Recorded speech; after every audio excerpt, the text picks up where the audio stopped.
Hello everybody. तो कैसे हैं आप लोग। आज हम बहुत ही इंपॉर्टेंट डिस्कशन करने जा रहे हैं और आज का जो हमारा डिस्कशन है वो है डाइपोल के ऊपर में। डाइपोल के बारे में आप सभी लोगों ने बहुत बार डिस्कशन किया होगा और डाइपोल है ही इतनी खूबसूरत सी चीज जिसको सब लोग पढ़ते हैं, पढ़ाते भी हैं, लेकिन कहीं ना कहीं डाइपोल के बारे में कुछ ऐसे अनटोल्ड कंसेप्ट्स हैं जो आपको आज तक नहीं पता है।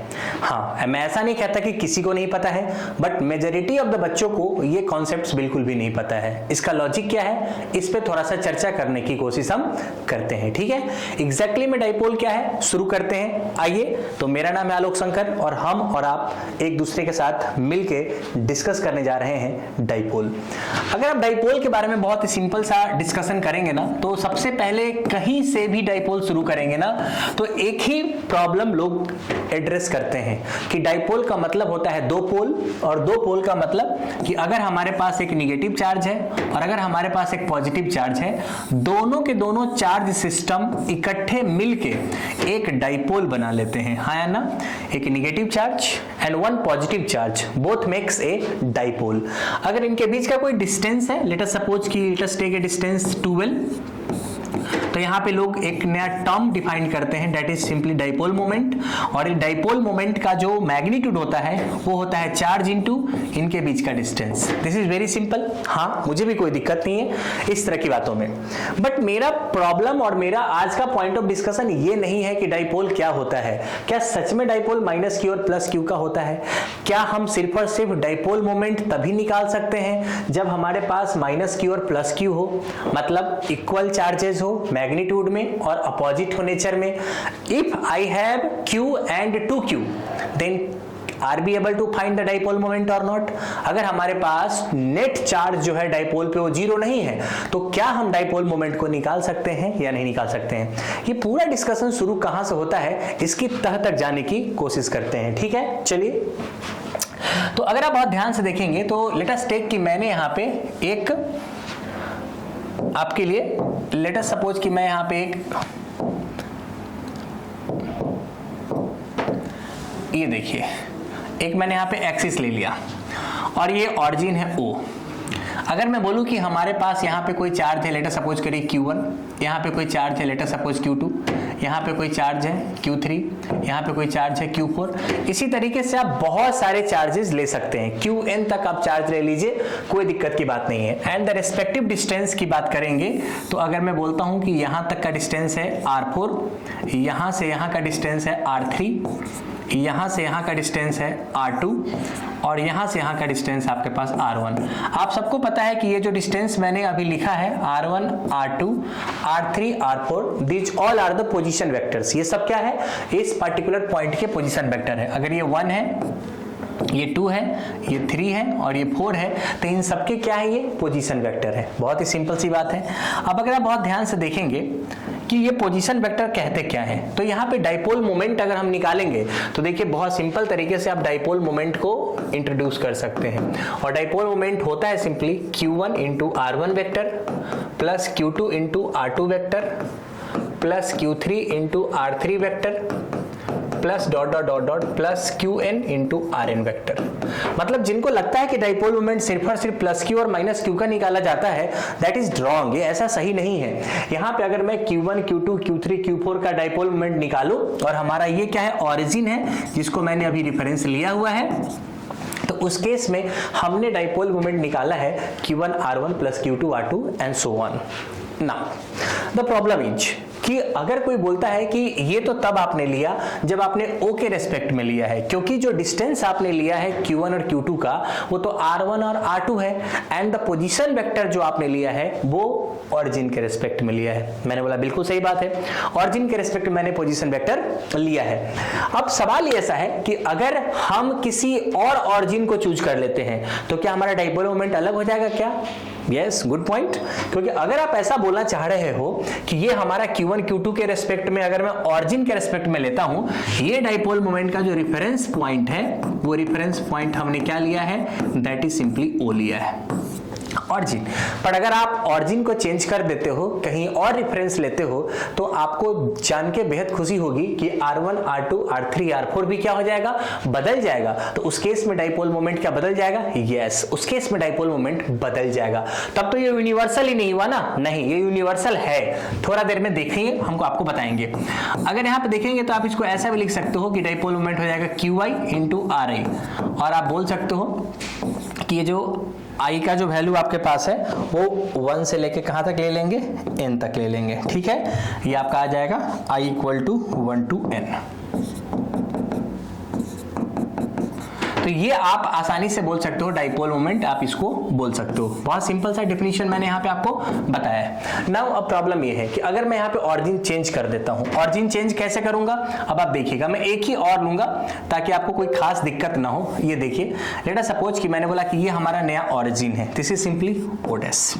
ये मेरा क्या है, ओडेस है, और इस ओडेस के साथ क्या किया जा रहा है वो ध्यान से देखिएगा। अगर मैं बोलूं कि ये आपके पास कोई भी नया, मैंने लेट सपोज R0 वेक्टर मान लिया मैंने, ये नया मेरा ओडेस है, नया रेफरेंस जिसके रिस्पेक्ट में हम क्या करना चाहते हैं, जिसके रिस्पेक्ट में हम डाइपोल मोमेंट निकालना चाहते हैं। तो पहले से ये R1 है, तो मैं 1 के बारे में ही पहले बात करता हूं। तो अगर ये R0 है और ये R1 है, तो अब अगर मैं डिस्टेंस लूंगा डाइपोल मोमेंट के लिए, तो लेट अस सपोज कि ये R1 डैश है, मैंने इसको क्या बोल दिया, R1 डैश बोल दिया। तो मैं सारे के सारे अब नहीं ले रहा हूं। आप इस पूरे डायग्राम को देखोगे तो आपको ऐसा लगेगा कि आप ऐसा लिख सकते हो, R0 वेक्टर प्लस ये हो जाएगा आपके पास R1 वेक्टर, ये मिलके आपके पास बन जाएगा R1 डैश वेक्टर। समझ आ रहा है सब लोगों को क्या? हाँ, बिल्कुल समझ में आ रहा है। आपने देखा मैंने क्या किया, हमने अब अपना नया ऑरिजिन ले लिया। अब मतलब मेरा डिफरेंस क्या हो चुका है, अब हमारा डिफरेंस बदल चुका है। Now this is our new difference. तो ये हमारा R0 है और ये हमारा पहले से R1 था, और ये हमारा नया रिजल्टेंट है R1 डैश। तो आपको जान के बेहद खुशी होगी कि अब अगर मैं डाइपोल मोमेंट निकालना चाहता हूं P डैश, मतलब अगर मैं नया डाइपोल मोमेंट निकालना चाहता हूं O डैश के रिस्पेक्ट में, O डैश के रिस्पेक्ट में, तो this is going to Q1। और अब जो डायरेक्ट डिस्टेंस ऑरिजिन से आया है ना, वो है R1 डैश। क्या है ये, R1 डैश वेक्टर। दूसरा क्या हो जाएगा, Q2 into R2 dash vector. और इसी तरीके से ये कहां तक चलेगा, ये चलेगा Q1 into RN dash vector. बहुत सिंपल। तो सर इसमें तो दिक्कत क्या है, तो डाइपोल मोमेंट अलग अलग है, थोड़ा इस पे R&D करने की कोशिश करते हैं। और आप सोचिए कि अगर यहाँ पे R1 डैश का वैल्यू रखा जाए, तो यहाँ से R1 डैश का वैल्यू आप क्या निकालोगे, यहाँ से R1 डैश का वैल्यू आपने बोला R0 प्लस R1 है, ठीक है, यहाँ पे पुट कर देते हैं। तो यहाँ पे जो डाइपोल मोमेंट आया, नया वाला डाइपोल मोमेंट, वो हो जाएगा Q1 into R0 vector plus R1 vector. बहुत बढ़िया। प्लस उसी तरीके से अगर Q2 के लिए लिखेंगे तो क्या लिखेंगे, R2 डैश, और R2 डैश को फिर से लिखेंगे तो ये लिख सकते हैं R0 वेक्टर तो कॉमन रहेगा, और प्लस यहाँ पे आ जाएगा R2 वेक्टर। और इसी तरीके से चलते चला जाएगा, Q1 तक चला जाएगा, और ये हो जाएगा R0 vector plus RN vector. क्या सब लोगों को समझ में आ रहा है कि how we are going to write all this particular terms, कि जैसे हमने रेफरेंस बदला तो हमारा डाइपोल मोमेंट कैसे बदल रहा है। तो सबसे पहले तो डाइपोल के बारे में आप ये बातें दिमाग से निकाल दीजिए कि अगर सिर्फ माइनस क्यू और प्लस क्यू रहेगा तभी आप उसको डाइपोल बोल सकते हो या डाइपोल मोमेंट निकाल सकते हो। भले ही डाइपोल बोलते हैं कि इक्वल एंड अपोजिट चार्जेस हैं, काफी फेमस है, लेकिन अगर charge Q1, Q2, Q3, Q4 any type of the magnitude और any type of the nature रहेगा, then still you are able to find the dipole moment, no doubt about it. तो sir यहाँ पे क्या हो गया, यहाँ पे क्या हो गया मैं बताता हूं। अब यहाँ पे जैसे मैं अगले पेज पे चलता हूं, तो आपने देखा कि जो नया वाला डाइपोल मोमेंट आपके पास आया है, जिसका मैग्नीट्यूड आपने लिखा था Q1 into R0 vector plus R1 vector plus Q2 into क्या लिखा आपने, R0 vector plus R2 vector. और उसी तरीके से चलते चले गए हम लोग, और हमने लास्ट में लिखा Q1 into R0 vector plus RN vector. सही है क्या? तो आप यहाँ पे देखिए सिंपल तरीके से Q1 इंटू R0 वेक्टर हो जाएगा plus Q1 into R1 vector हो जाएगा, यहाँ पे Q2 इंटू R0 वेक्टर हो जाएगा plus Q2 into R2 vector हो जाएगा। और ये चलते चलते हम उस गली पे पहुंच जाएंगे जहां पे ये हो जाएगा Q1 into RN vector. Everybody clear और नॉट? यस। अगर यहाँ पे आप सिंपल सा बात देखिएगा, अगर मैं R0 को कॉमन ले लेता हूं तो यहाँ पे क्या बचेगा Q1 प्लस Q2, देखते रहिएगा ये सारे टर्म को मैं बाहर कर रहा हूँ, प्लस Q3, और चलते चलते आप कहाँ पे चले जाएंगे, यहाँ पे Qn टर्म आपके पास यहाँ पे निकल के आ जाएगा। ये तो एक टर्म हुआ, और दूसरा टर्म को कैसे लिखेंगे आप यहाँ पे Q1 प्लस, ऐसा मत लिखिए इसको, थोड़ा सा और आसान करते हैं, यहाँ पे लिखेंगे Q1 into R1 vector plus Q2 into R2 vector dot dot dot plus Qn into Rn vector. ये देख लीजिए ध्यान से, इस तरीके से लिख सकते हैं ना, बिल्कुल सही बात है। अब आप सोचो कि कितना मस्त आ गया है।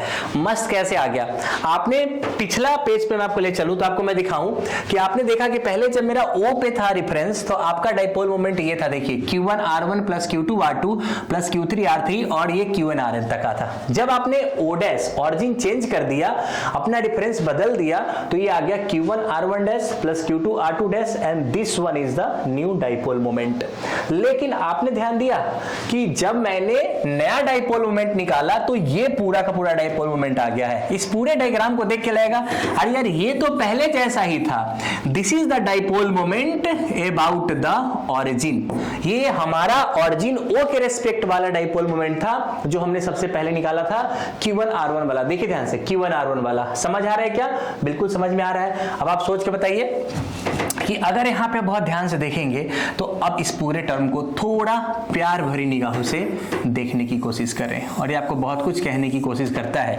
इफ Q नेट, मतलब यहाँ पे मैंने स्मॉल q इधर लिख दिया और पीछे कैपिटल Q है, आप उसके लिए चिंता मत करिएगा, सेम ही Q लिखने की कोशिश कर रहा हूं मैं। अगर आपके पास small q total net charge जो है ना, अगर वो 0 हो जाए, मतलब Q1 plus Q2 plus Q3 plus dot dot dot, और जो आपके पास Qn का वैल्यू है, जितने भी सिस्टम ऑफ चार्जेज आपके पास हैं, अगर सबका समेशन 0 हो जाता है, देखिए अगर सबका समेशन 0 हो जाता है सारे चार्जेस का, तो बड़ी आसानी से बोल सकते हो कि ये पूरा टर्म जो है ना, ये क्या हो जाएगा, 0 हो जाएगा। और ये पूरा टर्म अगर 0 हो जाएगा तो चाहे आप P1 डैश निकाल रहे हो, डाइपोल मोमेंट अबाउट द नया ऑरिजिन O डैश, लेकिन ये आना क्या है, Q1 R1 vector plus Q2 R2 vector, और वैसे करते करते आप Qn Rn वेक्टर तक चले जाएंगे। सर पर ये तो आपने ध्यान दिया, ये तो डाइपोल मोमेंट किसके अबाउट था, ऑरिजिन के रेस्पेक्ट में ही तो था। हाँ बिल्कुल सही बात है, ये था आपके पास O डैश के रेस्पेक्ट में और ये आपके पास था O के रेस्पेक्ट में, मतलब दोनों डाइपोल मोमेंट क्या हो गए, सेम हो गए। इससे हमें क्या लर्निंग, क्या सीखने को मिला, हमें यही सीखने को मिला कि अगर किसी सिस्टम ऑफ चार्जेस पे नेट चार्ज अगर 0 हो जाते हैं तो टोटल का टोटल डाइपोल मोमेंट आप किसी भी पॉइंट के अबाउट लो, किसी भी रेफरेंस के अबाउट लो, dipole moment is independent of the choice of the origin और choice of the reference frame. This is very simple, क्योंकि ये लोगों को ये प्रूफ समझ नहीं आता, तो उनको बहुत सारा आइडिया नहीं लगता है कि हो क्या रहा है एग्जैक्टली में, इसलिए लोग ये सारा कुछ गायब करके सीधे बोलते क्या है कि हमारे पास एक माइनस Q चार्ज है और हमारे पास एक प्लस Q चार्ज है, ठीक है क्या, और इसके बीच का कोई डिस्टेंस ले लिया और लोग बोलेंगे कि ये मान लीजिए कि मेरे पास ये R2 है और ये मेरे पास क्या है, R1 है। तो कायदे से अगर आप देखने जाओगे तो इसका डाइपोल मोमेंट कितना लिखना चाहिए, मुझे लिखना चाहिए minus Q into R1 vector, और यहाँ पे हो जाएगा plus Q into R2 vector. क्या मेरी बात आपको समझ में आ रही कि नहीं आ रही है? तो आप अब डाइपोल मोमेंट इसके अबाउट लो, चाहे किसी भी नए ऑरिजिन के अबाउट लो, आपका डाइपोल मोमेंट क्या होने वाला है, सेम होने वाला है। सही है कि नहीं है? तो इसीलिए यहां पे एक नया जनरल सा नोशन बन गया है हर इंडस्ट्री के अंदर में कि अगर किसी चार्ज सिस्टम पे टोटल चार्ज 0 हो जाए तो फिर आप डाइपोल मोमेंट किसी भी रेफरेंस फ्रेम के अबाउट निकालिए, किसी भी चॉइस ऑफ ऑरिजिन के अबाउट निकालिए, dipole moment is always going to be the same. हमेशा क्या होने वाला है, वो सेम होने वाला है, कुछ भी फर्क उससे नहीं पड़ने वाला है। लेकिन आपको बहुत सारे लोगों ने यह भी बताया होगा कि the direction of dipole moment, because we know that the dipole moment is a vector quantity, और एक वेक्टर क्वांटिटी का तो मैग्नीट्यूड होता है तो साथ में डायरेक्शन भी होता है। मैग्नीट्यूड तो मुझे पता चल गया, Q1 R1 plus Q2 R2 plus Q3 R3, इस तरीके से लिखते चले जाएंगे। It is the type of the moment, ठीक है, कैसे हम फोर्स का मोमेंट लिखते हैं, F1 R1 plus F2 R2 plus F3 R3। In the same way we are going to write the dipole moment, मतलब moment of charge. Dipole moment को दूसरे तरीके से अगर आप लिखना चाहते हो ना, तो सिंपल तरीके से यही बोल सकते हो, dipole moment is simply defined as the moment of charge. आप इसके चार्ज का क्या कर रहे हो, मोमेंट ले रहे हो, मोमेंट ऑफ चार्ज। सही बात है क्या? बिल्कुल सही बात है। अब प्रॉब्लम है कि देखिए, अगर आप ये डेरिवेशन नहीं समझ पाएंगे ना, तो फिर भले ही आपको कोई बोलता है Q1 R1 plus Q2 R2 आपको समझ में आता है, but how you are going to define the direction as well as the dipole moment is concern. और वहां पे लोग बताते हैं कि ये निगेटिव से पॉजिटिव होता है। क्या होता है? ये निगेटिव से पॉजिटिव होता है। बट हाउ, इस बात को हम कैसे बता सकते हैं कि निगेटिव से पॉजिटिव होता है? यहां पे देखिए, जैसे अगर ये माइनस क्यू और ये प्लस क्यू है, ठीक है, क्या ये माइनस क्यू है प्लस क्यू है, तो आप खुद ही सोच के बताइए कि अगर मैंने यहाँ पे R1 वेक्टर लिया और यहाँ पे मैंने R2 वेक्टर लिया, सही है कि नहीं है? ध्यान से देखिएगा, अगर मैंने यहाँ पे एक प्लस क्यू है और मेरे पास एक माइनस क्यू है, R1 वेक्टर है और ये मेरे पास R2 वेक्टर है, तो इसका एक क्या होने वाला है बताइए मुझे? इसका कहीं से भी बना लीजिए, जैसे अगर आप इधर से इधर बना लेते हैं, जैसे देखिए मैंने ऐसा बना लिया, इसको मान लीजिए डेल्टा आर वेक्टर। क्या मान लिया? Delta r vector. तो कैसे लिखेंगे ट्रायंगल लॉ से? R2 vector plus delta r vector equal to क्या हो जाएगा? R1 vector. समझ आ रहा है कि नहीं आ रहा है? तो यहां से डेल्टा आर वेक्टर क्या हो जाएगा आपके पास बताइए? R1 vector minus R2 vector हो जाएगा। क्या हो जाएगा? R1 vector minus R2 vector. अब इसका डाइपोल मोमेंट जो आपने लिया है ना, इसका मैग्नीट्यूड तो आपको पता है, इसका डायरेक्शन देखिएगा, इसको अगर मैं कैलकुलेट करूंगा minus Q into R1 plus Q into R2, तो यहाँ पे Q इंटू हो जाएगा R2 vector minus R1 vector. क्या हो जाएगा? Q into R2 vector minus R1 vector. अब आप सोचिए कि क्या डेल्टा आर है R1 vector minus R2 vector, है ना? तो R2 vector minus R1 vector अगर यहां से निकालोगे, R2 vector minus R1 vector अगर आप यहां से निकालेंगे, तो माइनस डेल्टा आर हो जाएगा। ये क्या हो जाएगा बोलिए? माइनस डेल्टा आर हो जाएगा। इसका मतलब समझे, ये हो जाएगा Q into R2 vector minus R1 vector हो जाएगा माइनस डेल्टा आर। क्या सीखे कि जो डायरेक्शन अब होने वाला है ना, वो डेल्टा आर के अपोजिट डायरेक्शन में होने वाला है। डाइपोल मोमेंट का जो डायरेक्शन होने वाला है डेल्टा आर के निगेटिव डायरेक्शन में होने वाला है। और डेल्टा आर आपने लिया है प्लस से माइनस। डेल्टा आर किधर से किधर लिया आपने? प्लस से माइनस लिया है। इसका मतलब है कि इसका अपोजिट डायरेक्शन में डाइपोल मोमेंट का डायरेक्शन लेना पड़ेगा। और इससे पता चलता है कि अब का डाइपोल मोमेंट का जो डायरेक्शन लेना पड़ेगा वो इस डायरेक्शन में लेना पड़ेगा, क्योंकि ये फॉर्मूला भी बता रहा है। यहां से वो लोग बताते हैं कि डायरेक्शन ऑफ डाइपोल मोमेंट जो होगा, direction of dipole moment is from negative to positive. क्या होता है? Negative to positive. क्या आपको समझ में आ रहा है क्या? तो ये दोनों ही चीजें बड़ी ही सिंपल है, आपको ध्यान से समझना पड़ेगा कि कैसे हम इसको लिख रहे हैं। सीधे हवा में अगर आप लिखोगे तो भले ही प्रॉब्लम तो आप सॉल्व कर लोगे, but the intuitions and the knowledge जो कि आपको एक पर्टिकुलर टॉपिक पे होना चाहिए, वो हमेशा आपको मिसिंग लगेगा। तो थोड़ा बहुत किताबें पढ़ेंगे तो आपको जरूर ये सारी चीजें स्टैंडर्ड बुक में दिखेगी। हाँ, कोचिंग के नोट्स वगैरह में सारी चीजें नहीं रहती है, क्योंकि वो डाइपोल सीधे माइनस क्यू और प्लस क्यू से ही शुरू होता है। तो होप कि आप सारे लोगों को ये बिल्कुल बेहतर तरीके से क्लियर हो रहा होगा कि कैसे मैंने यहाँ पे एकदम से वक्त बदल दिए कि कैसे हम डाइपोल मोमेंट को Q1 into R1 plus Q2 into R2 आसानी से लिख सकते हैं। लेकिन अगर हमारा नेट सिस्टम पे जो चार्ज है उसका नेट चार्ज 0 हो जाए, तो फिर आप डाइपोल मोमेंट किसी भी ऑरिजिन के अबाउट लीजिए, किसी भी चॉइस ऑफ ऑरिजिन के अबाउट लीजिए, किसी भी रेफरेंस फ्रेम के अबाउट लीजिए, dipole moment is independent of the choice of the origin होने वाला है। और डायरेक्शंस भी यहां पे पता चल रहा है कि it is always from the negative to positive, है ना? इसका एक बहुत बेहतर सा एग्जांपल और मैं आपको बताता हूं, जिसको बोलते हैं डिस्ट्रीब्यूटेड डाइपोल। जिसको क्या बोलते हैं? Distributed dipole. अभी डिस्ट्रीब्यूटेड डाइपोल क्या है? देखिए, डाइपोल क्या है कि जब आप एक पॉइंट चार्ज के रूप में इसको नोटेशन देते हो ना, तो बड़ा ही आसान रहता है कि माइनस क्यू है यहाँ पे देखिएगा, और यहाँ पे प्लस क्यू है, और इसके बीच का कोई भी डिस्टेंस ले लिया, लेट अस सपोज एल, तो आपने बोला कि डाइपोल मोमेंट का जो मैग्नीट्यूड होगा Q इंटू एल हो गया। और direction of the dipole is like this, negative to positive. सही बात है। लेकिन अगर हर बार ऐसा ना हो तो क्या होगा, हर बार ऐसा ना हो तो क्या होगा, ये जितने भी फॉर्मूले आ रहे हैं ना, जब आप डेरिवेशन करते हो किसी चीज का तो आपको कुछ इंट्यूशंस आते हैं। यहाँ पे इंट्यूशंस आप अगर बहुत ध्यान से देखेंगे ना तो इंट्यूशंस क्या आ रहे हैं वो थोड़ा देखने की कोशिश करते हैं। आपको इसको देख के कुछ कुछ फील हो रहा होगा, क्या, QI इंटू RI को, हाँ सेंटर ऑफ मास जैसा फीलिंग आ रहा है। क्या आ रहा है, सेंटर ऑफ मास जैसा। आप देखिए जब कभी आप कूलम्ब्स लॉ पढ़ते हैं ना, K(Q1 Q2 by R square), तो वहां पे आप कभी भी सेंटर ऑफ मास का लॉजिक नहीं लगाते हैं। क्यों? क्योंकि सेंटर ऑफ मास का जो फॉर्मूला है वो क्या होता है, integration of dm into R upon integration of dm, है ना। तो इसका मतलब क्या है कि सेंटर ऑफ मास का लॉजिक आप तभी लगा सकते हो जब कोई भी डिस्ट्रीब्यूशन जो है ना वो लीनियर हो, मतलब R के डायरेक्टली प्रोपोर्शनल हो। 1 by R square RQ R square, in that particular case you are not able to simply apply the logic of the center of mass। इसलिए जब कभी भी हमारे को ऐसा लगता है ना कि Q1 into R1 plus Q2 into R2, M1 into R1 plus M2 into R2, या कभी भी आप अगर एक सिंगल R के रिस्पेक्ट में अगर बात करते हो, जैसे मैं कपल लेते हैं, मोमेंट लेते हैं, तो वहां पे जो भी चीज निकालते हैं ना वो R के रिस्पेक्ट में वेरी करता है। तो मेरे को दिमाग में ऐसा चमकता है, okay may be it is possible and it is quite possible कि यहाँ पे सेंटर ऑफ मास का लॉजिक लग जाए। इसलिए ध्यान से देखेंगे ना तो यहाँ पे भी यही कहानी हो रही है। अगर आपके पास कोई भी डाइपोल है, देखिएगा यहाँ पे हमारे पास एक डाइपोल है और ये डाइपोल देखिए क्या है, इस तरीके का है। देखिए ध्यान से समझते रहिए, बहुत ही छोटी छोटी चीजें चल रही है और यहाँ पे बहुत सारे चार्जेस हैं। There are lot of charges, Q1 Q2 Q3 Q4, ये जितने भी मैं बना रहा हूँ ये सारे के सारे चार्जेस ही बना रहा हूँ मैं। Infinite amount of the charges मैंने यहाँ पे बनाया है और यहाँ पे भी मैंने कुछ चार्जेस बना दिए। ये देखिए ये सब मैंने चार्जेस यहाँ पे आपके लिए बनाए हैं, देख सकते हैं आप यहाँ पे। This is very simple. तो यहाँ पे बहुत सारे चार्ज है, लेकिन मैं इतना जरूर बोलूंगा कि अगर ये प्लस क्यू है तो यहाँ पे मैंने बोला ये माइनस क्यू है।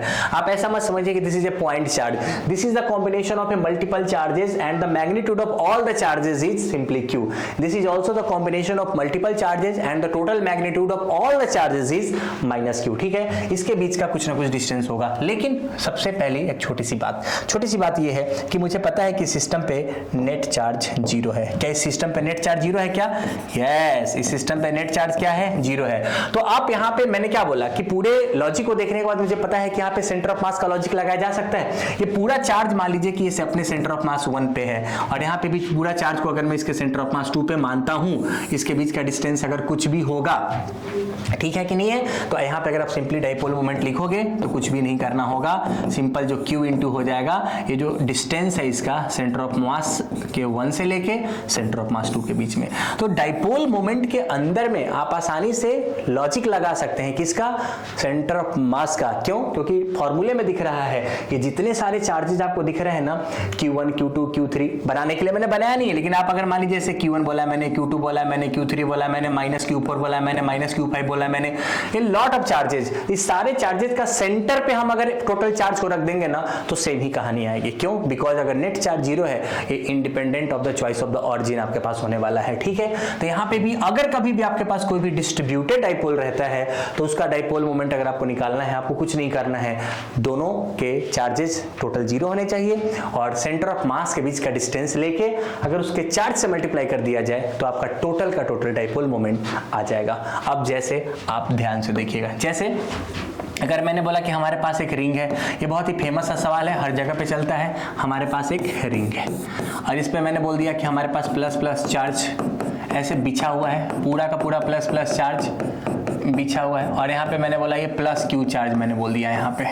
और यहाँ पे हमने क्या बोला, हमारे पास एक और चार्ज है जिसको हमने सेंटर पे रखा है, दिस इज द चार्ज, जैसे माइनस क्यू चार्ज बोल दिया हमने। अब आप खुद ही सोचिए, अगर मैं इसका डाइपोल मोमेंट निकालना चाहता हूँ, अब देखिए यहाँ पे दो तरह के प्रॉब्लम्स है।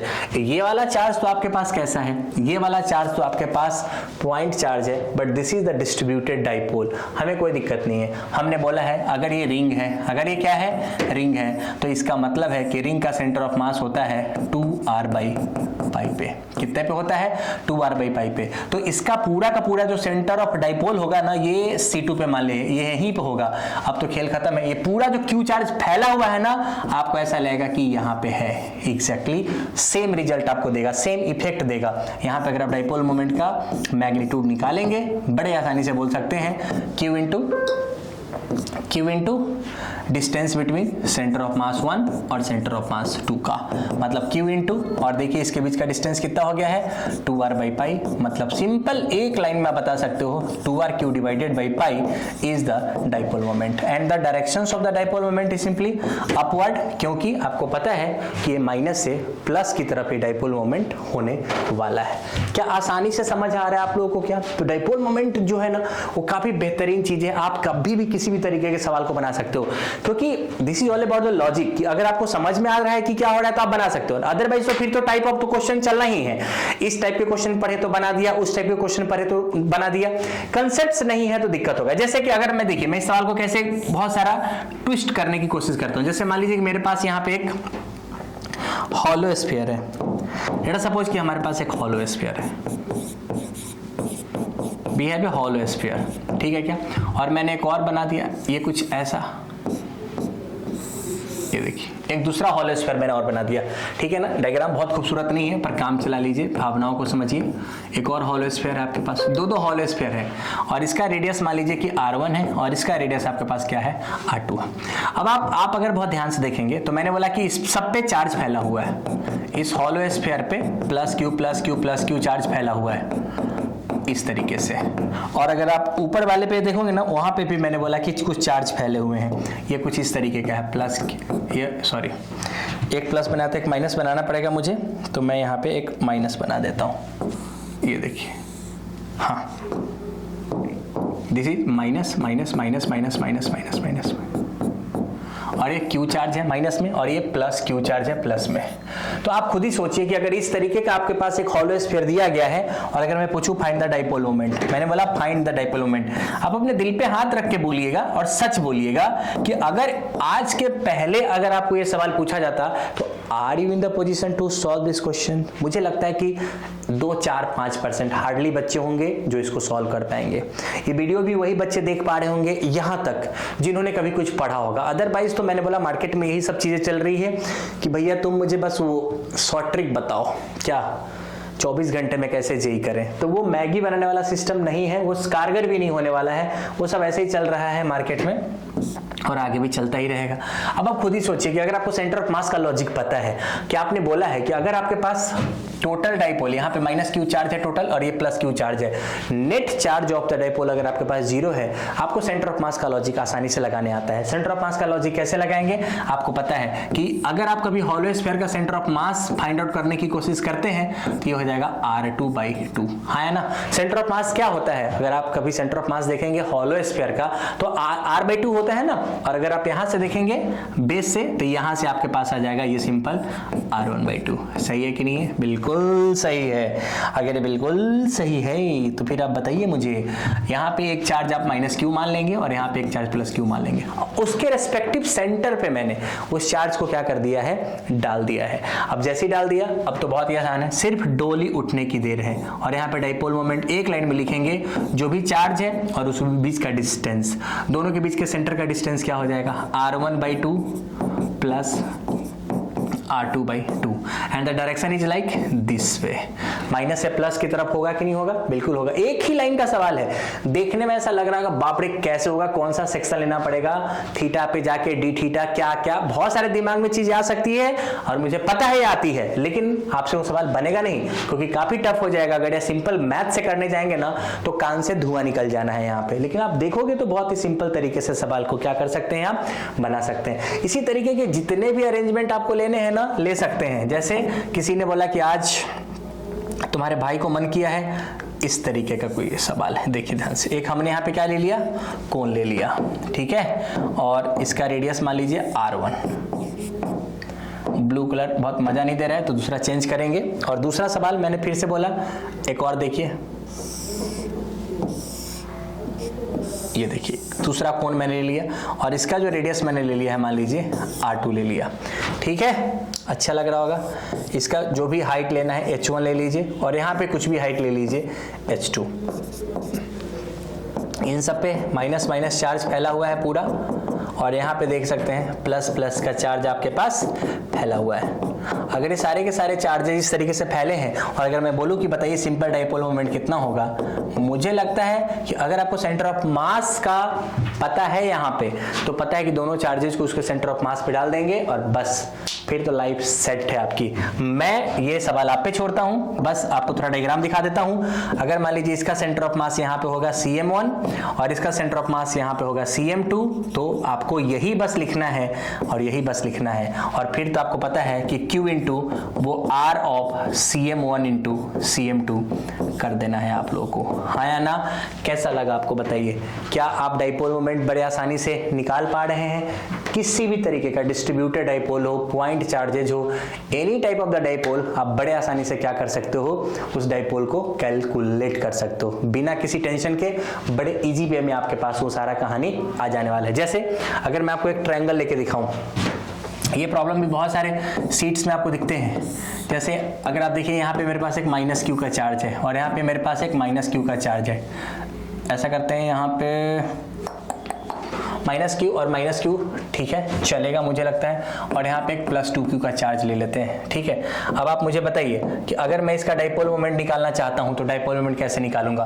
आप देख सकते हैं कि नेट चार्ज आपके पास क्या है, 0 होने वाला है। क्या होने वाला है? 0 होने वाला है। अगर मैं आपके रेफरेंस के लिए एक ऑरिजिन बना लूँ यहाँ पे ऐसा, तो आपको ऐसा नहीं लगता कि माइनस क्यू और माइनस क्यू, अगर ये डिस्टेंस LL है तो आपको नहीं लगता कि ये L/2 पे इसका सेंटर ऑफ मास आ जाएगा। मतलब दोनों चार्जेज आपको ऐसा लगेगा ना कि माइनस 2q का चार्जेज बिल्कुल इसके सेंटर पे आ चुका है और ये तो आपके पास पहले से है ही। हाँ या ना बोलिए? तो ये दोनों चार्जेस जो डिफरेंट थे, इसको इसके सेंटर ऑफ मास पे डाल दिया माइनस 2q को, और ये प्लस 2q आपके पास यहाँ पे आ गया। अब बस ये डिस्टेंस तो आपको पता ही है ना, ये दोनों चार्जेस के बीच में डिस्टेंस कितने का होने वाला है, √3L/2 का होने वाला है ना। फिर भी एक बार निकाल लीजिए, ये L² माइनस L²/4 मेरे ख्याल से, तो ये हो जाएगा √3L/2 हो जाएगा। सही है ना? तो आप खुद ही सोचिए यहाँ पे डाइपोल मोमेंट कैसे निकालेंगे। Q into plus 2q into हो जाएगा आपके पास √3L/2, 2 ने 2 को निपटा दिया, √3 इंटू QL। ये सब बड़ा ही बेसिक सा सवाल है, ये सब कोई मेंस और एडवांस का सवाल नहीं है, लेकिन हाँ आपको देके डराया जरूर जा सकता है कि यार ऐसे सवाल कैसे बनते हैं। देखिए इतनी आसानी से √3QL हमने लाया है। तो आप इस चीज को देख के एक बात तो समझ गए हैं कि आप जब तक कॉन्सेप्ट्स को पकड़ेंगे नहीं, सारे लोग बताएंगे कि यार फंडामेंटल अच्छा करो, पर ये फंडामेंटल है क्या, यही किसी को पता नहीं है और ज्यादातर लोग बताते नहीं है। जेई का सिलेबस इतना बड़ा होता है ना कि आप चाहे मेंस की बात करो चाहे एडवांस की बात करो, इतना बड़ा सिलेबस होता है ना कि समुंदर में से मोती निकालने जैसा है। तो आपको सारे सवाल नहीं करने हैं, लेकिन आपको कॉन्सेप्ट्स पता होने चाहिए ताकि जब एग्जाम में आए ना तो आप वो बैटल लड़ सको, ताकि आप उस तरह के सवाल को बना सकते हो। ठीक है क्या? तो होपफुली आपको ये बातें समझ में आ रही होगी कि कितनी खूबसूरती से मैं डाइपोल मोमेंट को निकाल रहा हूं, किसी भी तरीके का डाइपोल हो, चाहे वो डिस्ट्रीब्यूटेड हो चाहे वो पॉइंट डाइपोल हो। होपफुली आपको वीडियो अच्छा लगा होगा। अगले वीडियो में मिलेंगे तो कुछ और इस तरह की मनमोहक बातें करेंगे। तब तक के लिए सतर्क रहें, सुरक्षित रहें। Thank you guys.